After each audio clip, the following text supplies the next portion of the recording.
Spectre atomique. Quantification de l'énergie. Alors, l'énergie de l'atome est quantifiée, c'est-à-dire qu'elle ne peut prendre que des valeurs discrètes, d'où la discontinuité de l'énergie. Alors, on va essayer d'expliquer ce concept.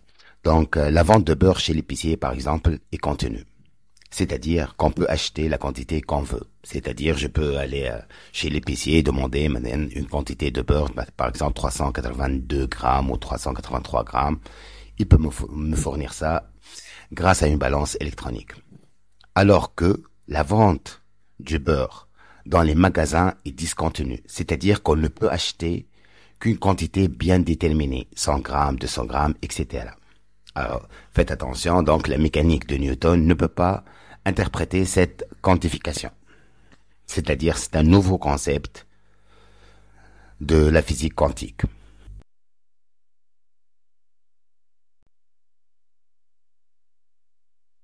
Le spectre de l'atome. Alors, chaque élément est caractérisé par un ensemble de niveaux d'énergie particuliers. On a donc en vert le premier état qui correspond à l'énergie la plus faible, c'est l'état fondamental. En bleu, les énergies excitées qui sont supérieures à l'état fondamental. Et l'état ionisé qui correspond à l'énergie E égale à 0. Alors l'état le plus faible est appelé état fondamental donc et correspond à l'état stable de l'atome. Les états d'énergie supérieurs à cet état fondamental sont les états excités de l'atome. L'état d'énergie nul correspond à l'état ionisé de l'atome.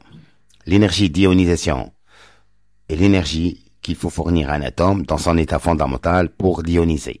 Alors l'énergie des noyaux atomiques et des molécules également quantifiée.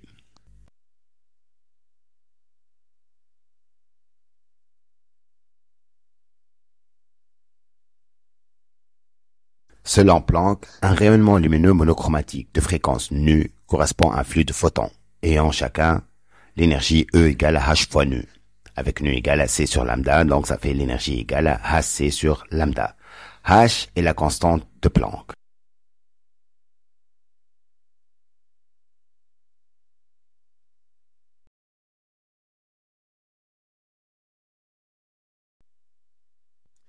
La transition entre les niveaux. Alors, le passage d'un atome d'un état à un autre, de niveau inférieur ou supérieur au premier, est appelé transition atomique. Grâce à un apport extérieur d'énergie, sous l'effet d'un rayonnement ou collision avec un atome ou une particule matérielle, l'atome peut être transféré de son état fondamental vers l'un de ses états excités par absorption de l'énergie.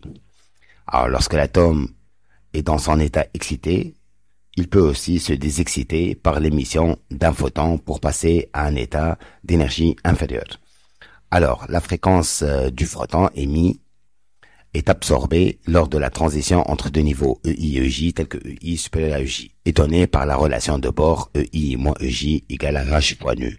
C'est-à-dire, ici, on doit toujours mettre le niveau supérieur, c'est-à-dire, si la transition du niveau 2 vers le niveau 4, on va mettre E4 moins E2. Alors, si la transition du niveau 1 au 3, c'est toujours 3, E3 moins E1, etc. C'est toujours le niveau supérieur moins le niveau inférieur. Alors, les transitions entre niveaux d'énergie permettant d'interpréter les spectres de Ray, les échanges d'énergie sont de l'ordre de électronvolts pour l'atome et de l'ordre du million d'électronvolts dans le cas du noyau.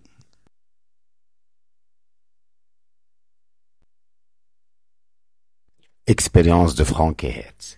Alors, les électrons mis par le canon à électrons servent à exciter les atomes de mercure avec lesquels il entre en choc. L'analyseur sert à détecter les électrons émis par le canon à électrons et qu'ils atteignent avec leur énergie initiale, c'est-à-dire ceux qui n'entrent pas en choc, qui subissent un choc élastique avec les atomes de mercure. Alors, l'analyse de la courbe montre que tant que EC est inférieur à 4,9, alors le rapport NC, N capté sur N émis égale à 1. Cela signifie qu'aucun atome de mercure n'est excité, c'est-à-dire aucun atome n'a pu absorber de l'énergie. Tous les électrons émis ont atteint l'analyseur. Alors pour EC supérieur à 4,9, on a le rapport E N capté sur N émis inférieur à 1. C'est-à-dire que certains électrons n'ont pas pu atteindre l'analyseur, ce qui montre que les atomes excités par collision avec des électrons provenant du canon n'ont pu ont absorbé que l'énergie égale à 4,9. Donc, l'énergie de l'atome de mercure est quantifiée.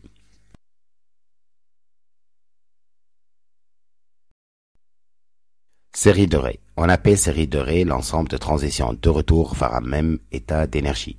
Donc, d'après le graphe, on a donc l'ensemble de transitions vers le niveau d'énergie 1, correspond à la série de Lyman.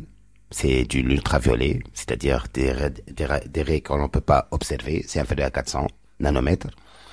Une série de Balmer, ce sont l'ensemble des transitions vers le niveau 2, c'est de la lumière visible, c'est-à-dire du violet au rouge. Et on a la série de Paschen, c'est l'ensemble de transitions vers le niveau 3. Ce sont des radiations de type infrarouge, c'est-à-dire supérieures à 800 nanomètres.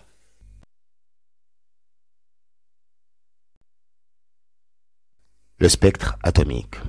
On a donc le spectre d'émission. Il est constitué de bandes fines multicolores sur un fond sombre appelé spectre de raies ou spectre d'émission.